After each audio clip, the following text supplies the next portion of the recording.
broken.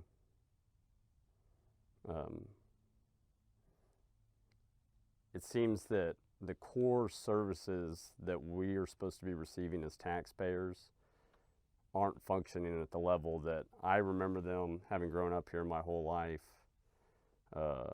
nor to the level that I believe we deserve. I've gone to neighborhood associations all across town, from AT&T Center Parkway to Highland Park to Zarzamora, Gilbo, areas on the north side, and everybody has the same complaints. Every council person's representative has the same answers, and those answers are either we don't have enough people or we don't have enough money. But it seems we continually give the city more money. The city has continually hired more people. At some point you have to say, okay, is it really a personnel issue? Is it really a funding issue? Or is it a management issue?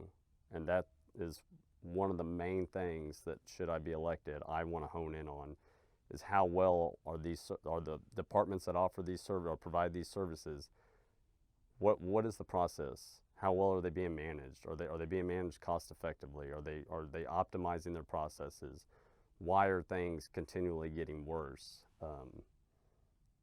So I would say the state of the city would be very poor. Having gone to all the different candidate forums for the city council, and I was at one yesterday at Delview, and I listened to it, and the individual who was the moderator, he asked a lot of really good questions. They talked about ACS, they talked about code, they talked about the homeless, they talked about the loose dog, which goes with ACS. They talked about feeding senior citizens. They talked about a number of different things, and every candidate had great solutions. They had great ideas, and all stuff that every politician should be saying that makes everybody feel warm and fuzzy. But it's funny, because when they got to the point about the infrastructure and they asked about, the one thing the moderator asked was, what are you going to do to fix the infrastructure, and how are you going to pay for it? And that's the problem, is everything else that they talked about prior to that question, at this point, with how the amount of money the city needs to fix our infrastructure, all those other things are a luxury, because no one had an answer. How are you going to fix the infrastructure? Well, we're going to make better contractors, or we need better contractors. We're going to hold our contractors accountable. Okay, well, a lot of the issues, and I know this from personal experience, is, are there contractors that are an issue? Yes. But what about the inspectors who are supposed to be holding them to a standard? A lot of the inspectors that work for the city, they have no idea what they're looking at. So they believe, whatever the contractor tells them is right. Why should they argue with it? They don't know. They haven't been trained. Nobody's managing them. No one's holding them to a standard so they can hold the companies that the city's paying to do these jobs, hold them to a standard. But everybody hit the brakes when it came to how are we going to pay for it? Because at the same time, we're talking about, everybody's complaining about the property taxes. We're going to have to make a decision of what do we really want in this city. Do we want to do a handful of things very well, which are what I keep referring to as the core city services, or do we want to have a bunch of things that we offer but we don't do any of them very well? And I think the infrastructure is a big thing, because good streets will bring in good businesses. Good businesses bring in good jobs. Good jobs normally make for good neighborhoods. A lot of the neighborhoods where we have a lot of crime, a lot of generational poverty, if you drive through those neighborhoods, the one thing you notice is the streets are very bad and there's no jobs in those areas.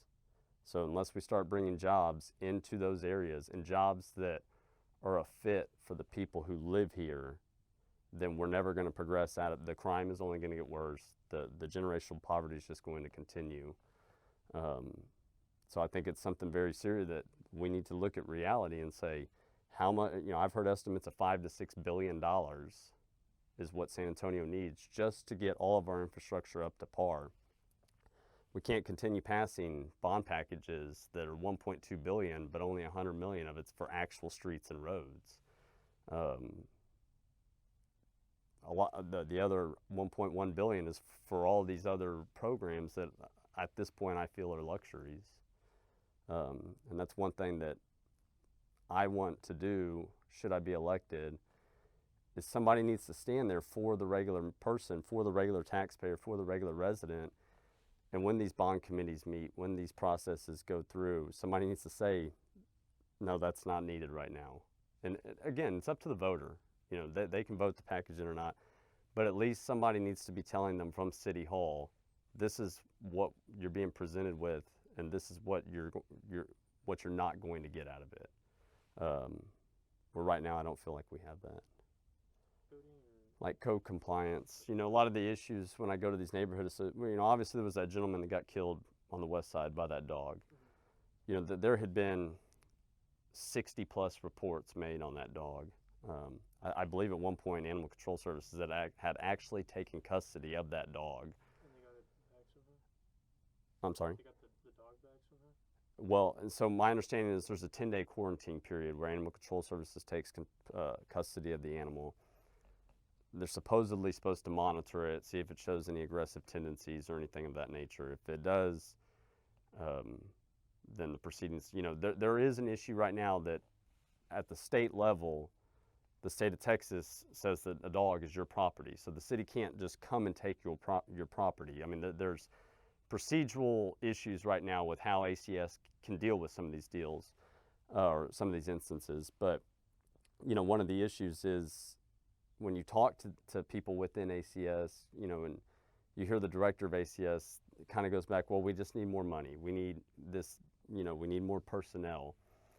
Well, one, if you look at the way they schedule their personnel, I mean, they get more time off than the average person does. So, you know, I have issues in that aspect, but they don't even seem to be knowledgeable of the different codes related to that, or related to ACS. You know, one thing that they've said is, well, an animal control service officer can't file a dangerous dog affidavit. Well, no, that's not true. In Chapter 5, it does say that if an animal control officer observes threatening behavior from a dog, that they can file the affidavit themselves. You know, they always seem to blame, they push it back on the citizens. Well, you know, you're not doing it right. You're not doing it right. Or you didn't file this right. You know, and it's like, so at what level are we going to minimize the bureaucracy to where it can be done right? Because obviously it's not being done right at this point. When it comes to code compliance, it's the same thing. You know, you have people that they're living in their house, they're trying to put money in their house, they're fixing their house up. Well, you know, next door to them, there's a house with a vehicle parked on the front yard and it's got grass growing through it. Or, you know, down the street from them, there's an old building that has been abandoned and that vagrants have broken into and are living in, and just trash is accumulating. You know, I've been to numerous meetings or these neighborhood association meetings where people are like, well, we called code on this, and 311 closed it out. No one came and looked at it. And I've talked to code officers that are at these meetings. There is not a desire from the city to actually take care of these problems, because the more calls that they get to 311, the more case numbers that are open, that's more, I guess, data that code compliance can take to the next budget session and say, we need more money. Look at all these cases we're having to deal with. But 15 of those case numbers might be for the same thing, and it's just no one's ever doing anything about it. So that building just continues to get trashed. More vagrants move in, then you know, crime starts coming out of it, or same, you know, it just gets worse at your neighbor's house with the car in the front yard. Now there's another car in the front yard. And so I understand the frustration of people. They go to these meetings, and it's every single meeting in every district I've been to, the representative from the council's office always says, we need more money, we need more people, and if you can't make it happen, call the council office and we'll try and help you. We shouldn't have to call the council office because the services aren't working. I mean, and it's been in every single district. It's like they all meet before they go out, and they said, this is the answer we're going to give. And like I said, we pay taxes for these different departments. I expect them to work. You know, and they're obviously not working. You just have to go to those meetings. Well, and that's where I've told people I want to interject reality into our city government. And my point being is, everyone in our city government right now, they rely on data that they're given by a study that's commissioned, or that a staffer tells them. And again, I'm going to really harp on these neighborhood association meetings because that's where the sausage is made in these neighborhoods. I mean, those are real people who convene and discuss real issues within their neighborhood. And I've talked to all of them. They never get council, unless it's election time, they never see council members. They've never seen the mayor. So, you have a staffer there from the council person's office that it's always, oh, yeah, that's a serious complaint. Give me your number and we'll call you. And, I heard, one guy at Highland Park, he said that. And the guy that was complaining goes, I called you 3 times after the last meeting and you never called me back. And so that's where, I've told people if I'm elected, I'm going to go to these meetings, whether it's election time or not. One, because I want to hear what the people in these districts want of their council person to ensure that their council person is advocating for what they actually want at council. Because if you look at a lot of the council's kind of gone off into the weeds, into issues that really they don't have a mandate or authority over. It's stuff that whether we agree on it or not, it's something we need to call our state senator or our state representative or our congressman or exactly. There are issues that the city of San Antonio's city council and mayor really don't have a mandate or authority over. So I want to go to those meetings, and that way I want the people to feel that if I'm not getting satisfaction from my councilman, that the mayor who represents everybody in the city, that I want them to feel he's there too. That, maybe you can't get a hold of him on the phone every day at his office, but once a quarter you're going to see him in the district. You're going to see him at something other than a ribbon cutting ceremony, and make myself available for those people to come up and tell me, because just having watched the council sessions, listening to the council staffers, and then listening to the people, there is a huge gap between what council thinks is reality and what everyday citizens, no matter what side of town you live on, what our reality is far different. And so I do agree with you that I guess it's kind of a long-winded answer too. So much stuff is metric driven, they rely so much on studies that they're always pushing. Everybody's going to push for more data because that's how they get more money. And that's their benchmark for success. Their benchmark for success isn't making a profit, it's how much more we can get in the budget. And unfortunately, they're kind of like hurting, I guess, the people that are providing, that money, which is like the citizens that pay the tax for all that. Well, yeah, I mean, that's why, I mean, they all act, the mayor and the city council act like they did everybody a big favor last year. And, we reduced the property tax rate from 56 cents to 54 cents. Well, I mean, I have an email from the city attorney, Andy Segovia, to all the council members and the mayor saying, go ahead and give them the property tax cut, because I've spoken with Bexar County Appraisal District, and values are 13% higher, so you can go ahead and raise the budget $500 million. So, I mean, it was a meaningless gesture. I mean, it's kind of embarrassing that a lot of them are running for re-election on that property tax cut. It meant nothing.